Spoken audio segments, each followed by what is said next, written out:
Hi, this is Dina Kowal. In this video, I just want to show you a few different ways that I use distress markers when I watercolor. Distress markers aren't anything new, and I don't think I'm doing anything new with them. But maybe watching me will give you some ideas for the next time you sit down to color.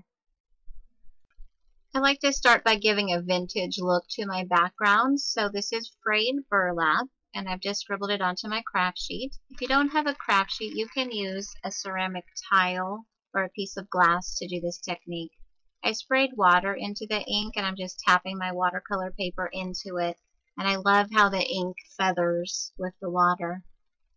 You can add layers of color, but be sure to dry between each layer.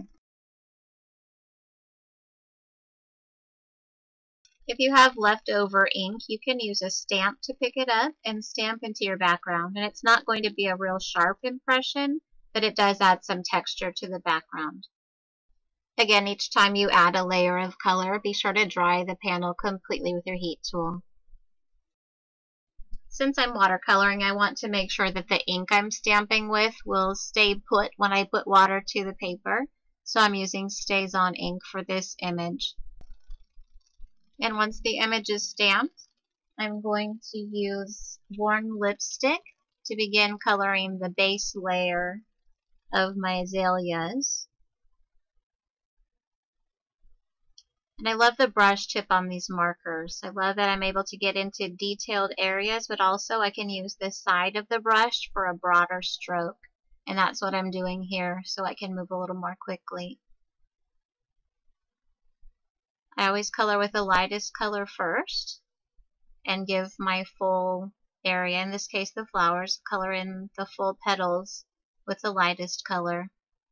And then I'll go back in and add shading.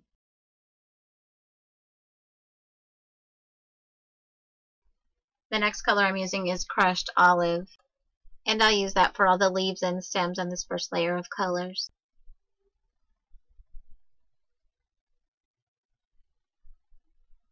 Notice I'm not worrying about being too perfect, because the next step is going to move that color just a little bit. And also I know I'm going to layer color on top of this layer, so I'm not worried about being too precise.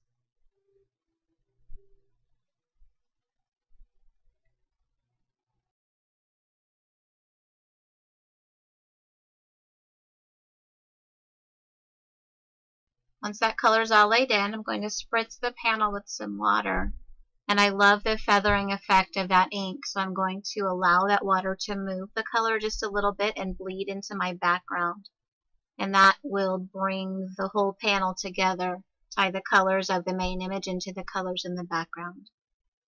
You can use a brush to move the colors. Here I'm using my finger. Whatever works for you to get the effect that you want. And again, be sure your panel is completely dry before you move on. I'm going to use the same color marker, the Worn Lipstick, to add a little more detail to my coloring. Going in where there might be a little bit of shadow or shaded areas and adding more color over the color that I had already laid down before. This just gives more definition to the flowers and makes them look a little more dimensional. After Worn Lipstick, I'm going to use the Picked Raspberry marker to add deeper shading to the flowers. Into the flower centers, the bottoms of the flowers, places where the flowers overlap, those areas will be darker.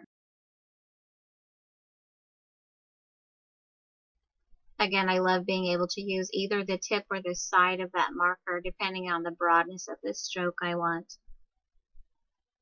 So easy to get into those tiny areas with the tip of that brush.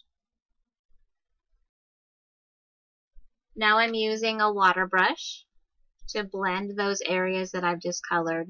And again, you can see that I'm not being really precise. I already have the color where I want it, so I'm just using the water brush to soften the edges between the layers of color. I'll do the same type of technique with the leaves and stems. And this color is Peeled Paint. Again, I'm adding shadows and shading underneath where leaves overlap, where the stems are coming out from behind the flowers. Just adding more dimension to the watercolor piece.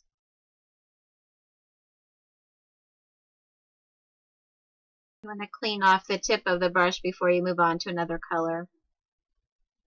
And again, I'm using that water brush to blend the edges of the colors that I've just added in. You can use a regular paintbrush and clear water when you do this technique. You don't have to use a water brush.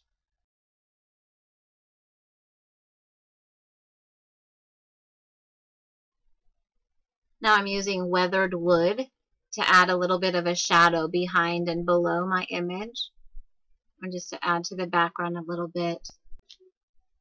I think that adding a shadow around the image kind of makes it pop out from the panel and makes it a little more dimensional. And again, I'll blend with the water brush.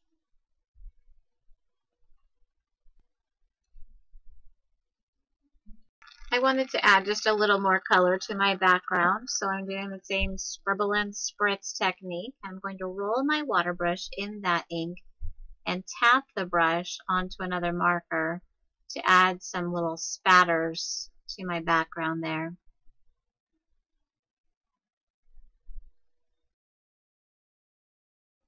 And then I'll repeat that same step with the green marker as well.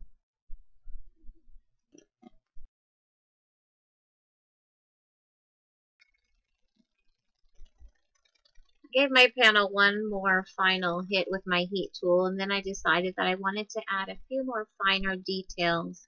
So I'm using an oil-based pencil to add some deeper shading and some more detailed lines. I really like the precision of the pencil, that you could use a fine paintbrush and ink from the distress markers to add details as well, or you can use the fine tip of the distress markers to add details right onto the panel. Here's a look at my completed card, and you can see some of the details I was adding with the pencils and the splatters. If you have these markers, I hope that you've learned something new that you can use the next time you watercolor. If you don't, and you have another watercolor medium that you're used to, maybe you can apply some of these same techniques to what you're using as well. Thank you so much for watching.